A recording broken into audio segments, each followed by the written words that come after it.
Founded on the 1st of February 1943, the Central Bank of Ireland was tasked with initially limited powers and functions. The most important was to safeguard the integrity of the currency. Based in Foster Place, the then financial district of Dublin, the Central Bank guided Ireland through the difficult post-World War II years. However, as the economy improved and strengthened, so the institution grew in importance. The first governor of the Central Bank was Dr. Joseph Brennan, who was born in Bandon, County Cork in 1887. A key advisor to Taoiseach Céimeán de Valera during what was known as the Economic War with the United Kingdom, Brennan was the Irish Free State's first Controller and Auditor General, who was later appointed as chairman to the Currency Commission, the Central Bank's institutional predecessor. Noting the high expectations upon the new institution and its people, Minister for Finance Sean T. O'Kelly noted at the time, "Some people imagine that central banks, if their powers are wide enough and if they are used, can almost create a new heaven and new earth. I do not know that that has been tried anywhere." The fledgling years of the central bank were marked by challenges to its independence. As the institution sought to establish itself, it came under pressure from many quarters, not least from media and political classes.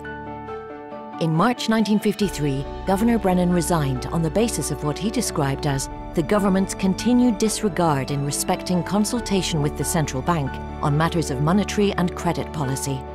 For Brennan, it was a matter of principle that the institution he played such a central part in forming was consulted on issues of economic importance.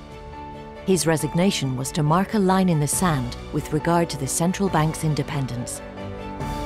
In subsequent years, the institution firmly established itself, taking on responsibility for exchange controls and the management of the sovereign debt market.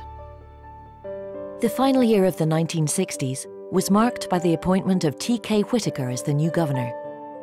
Whitaker was credited with designing a policy in the 1950s that brought an end to isolationism and opened Ireland's economy to international investment. On his death in 2017, at the age of 100, Whitaker was described as the most influential public servant in the history of the state. In 1967, the Central Bank of Ireland announced a proposal for a new headquarters on Dame Street in the heart of Dublin. Designed by architect Sam Stevenson, it would be over 11 years before the Central Bank moved into its new home. In a style of architecture that was described as brutalist, the building opened to mixed reviews. In time, however, its distinctive design became an iconic landmark of the Dublin cityscape. In the early 1970s, the Central Bank acquired a site at Sandyford, County Dublin, for development of a new currency centre to print notes and mint coins. It was the first of its kind since the foundation of the state in 1922. Officially opened by President Patrick Hillery, the mint began the printing of notes in 1974 and the minting of coins in 1976. Up until this point, Irish notes and coins had been printed and minted in the United Kingdom. On Decimal Day, the 15th of February 1971, Ireland followed the United Kingdom in introducing a decimal currency system. The central bank managed the issue of the new currency.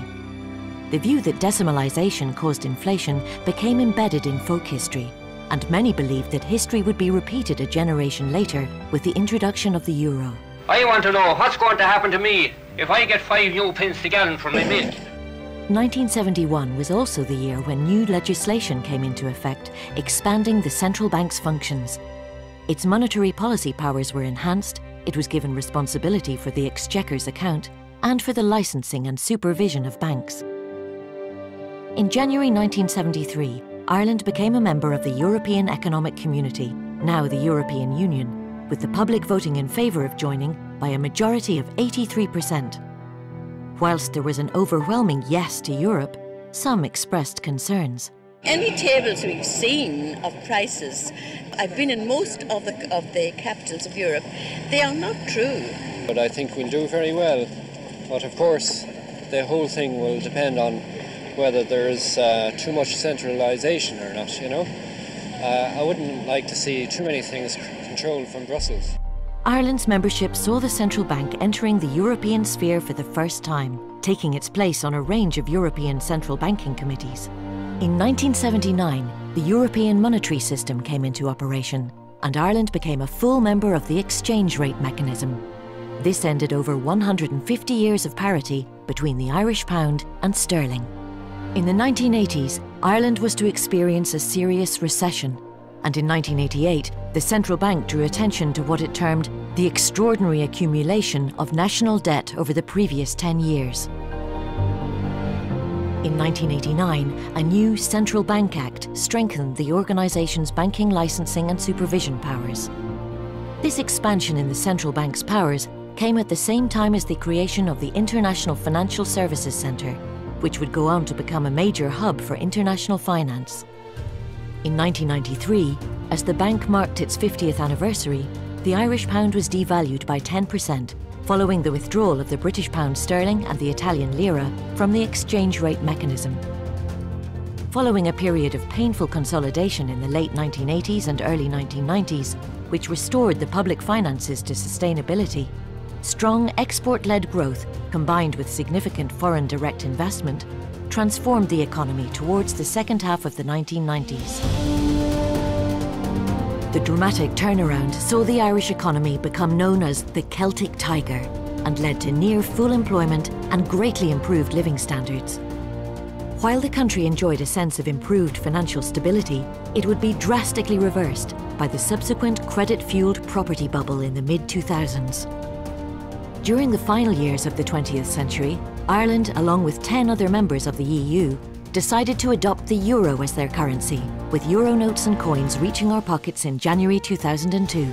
This resulted in the transfer of the central bank's monetary policy powers to the newly established European Central Bank, with the governor of the Irish Central Bank now joining his European counterparts in setting euro area interest rates.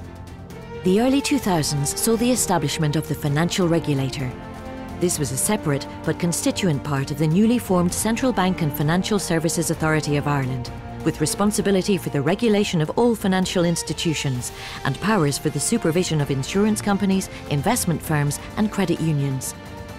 This mandate widened again in 2006 with the introduction of the Consumer Protection Code, outlining a set of rules and principles to protect consumers of financial services. This was a time when the Irish economy was booming. However, this was not to last. In September 2008, the global banking firm Lehman Brothers collapsed, plunging the world into a financial crisis. This subsequently exposed huge weaknesses in the capital levels and loan books of Irish banks. In an effort to safeguard the stability of the financial system, the Irish government passed emergency legislation which guaranteed 6 Irish-owned institutions, leading to the recapitalisation or nationalisation of the major banks. This global financial crisis exposed the fragility of the Irish economy, setting off a catastrophic national downturn. Unemployment surged, the housing market collapsed, and public debt skyrocketed. The crisis prompted many inquiries which led to significant change and reform. This included a radical overhaul of financial regulation, with new legislation in 2010 creating a single unitary body, the Central Bank of Ireland, with responsibility for both central banking and regulation, as well as enhanced powers of enforcement. In 2009, Patrick Honohan was appointed Governor of the Central Bank. An academic and former IMF and World Bank economist, Honohan's appointment marked a significant change, being the first governor not to come from a civil service background. The Honohan report, released that same year, became the definitive report on the crisis. The report cited government policy and the reliance of Irish banks on cheap external borrowings as factors which helped fuel the bubble. It also pointed out that the banks themselves had failed consumers and was not sparing of the central bank, which it said had displayed an unduly deferential approach to the banking industry. Despite early action to contain the crisis, it was clear by the second half of 2010 that Ireland would need financial support from its EU and international partners. Governor Honohan drew national attention to this in an unprecedented radio interview in November 2010.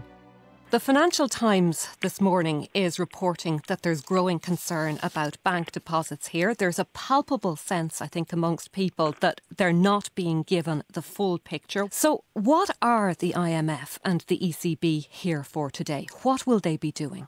The intention is and the expectation is on their part, and personally on my part, that the negotiations or discussions will be effective and that a loan will be made available and drawn down as necessary.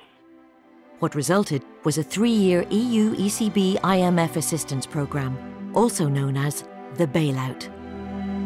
November 2014 marked a significant change to banking supervision.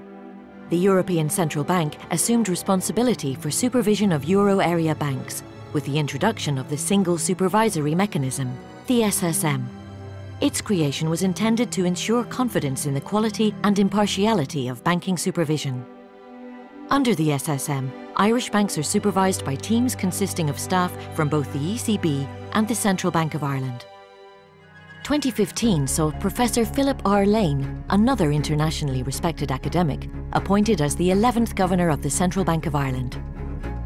Lane's tenure has seen a reinforcement of the mortgage measures started under Honohan and marked a new era of transparency and public outreach in the history of the institution.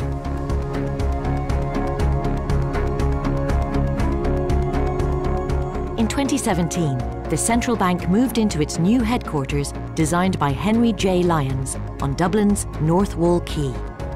The move marked a new era for both the central bank and the financial outlook for the country.